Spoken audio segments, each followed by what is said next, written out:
প্রিয় দর্শক সবাইকে আসসালামু আলাইকুম। আজ আমি আপনাদের সাথে শেয়ার করব এমন একটা রেসিপি যা কিনা একবার বানিয়ে খেলে আপনাদের বারবার বানিয়ে খেতে ইচ্ছে করবে। বিকেলের নাস্তা স্ন্যাক্স হিসেবে আপনারা এটা বানিয়ে খেতে পারেন। আশা করছি ভিডিওটা আপনাদের ভালো লাগবে। ভালো লাগলে লাইক কমেন্ট শেয়ার করবেন। আর যারা আমার চ্যানেলে নতুন এসেছেন তারা অবশ্যই চ্যানেলটি সাবস্ক্রাইব করবেন। চলুন এবার নাস্তাটি বানানো শুরু করি। এটা বানানোর জন্য প্রথমেই আমি কাঁচা কলা নিয়ে নিচ্ছি। এখানে 2টি কাঁচা কলা নিয়েছি। এখন কলাগুলো কেটে নেব। কলাগুলো কাটা হয়ে গেলে ধুয়ে সেদ্ধ করে নেব। সেদ্ধ করে একটি বাটিতে নামিয়ে নিয়েছি। এবার এতে দিয়ে দিব মুরগির মাংসের কিমা, 1 চামচ সয়া সস, দিয়ে দিব 1 চামচ আদা বাটা,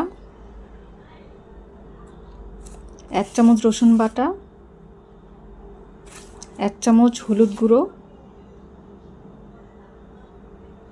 1 চামচ মরিচ গুঁড়ো, 1 চামচ ধনে গুঁড়ো আর 1 চামচ জিরে গুঁড়ো দিয়ে দিব।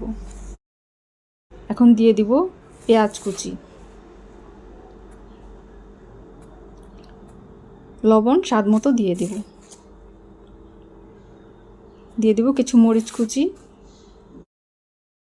এবার ভালো করে মেখে নেব।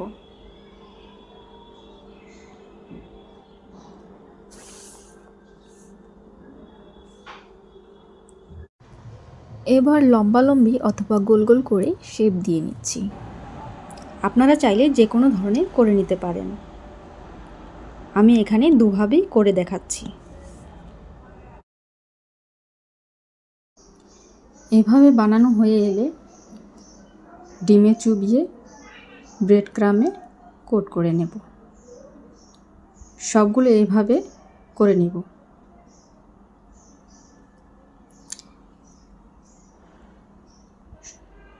সবগুলো বানানো হয়ে এলে নরমাল ফ্রিজে আমি এটা 20 মিনিট রেখে দেব।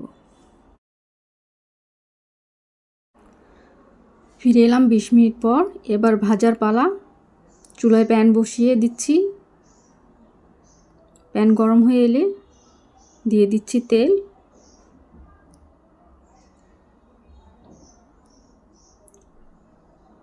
তেলটা ভালোভাবে গরম হতে হবে।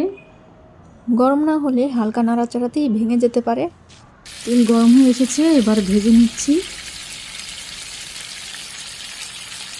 অল্প অল্প করে ভাজতে হবে, বেশি পরিমাণে দেওয়া যাবে না।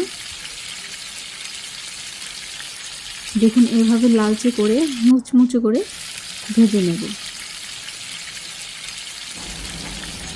কয়েকটা তুলে নিয়ে আরও কয়েকটা দিয়ে দিচ্ছি। চুলার তাপ মিডিয়াম আঁচে রেখে আস্তে আস্তে ভাজতে হবে।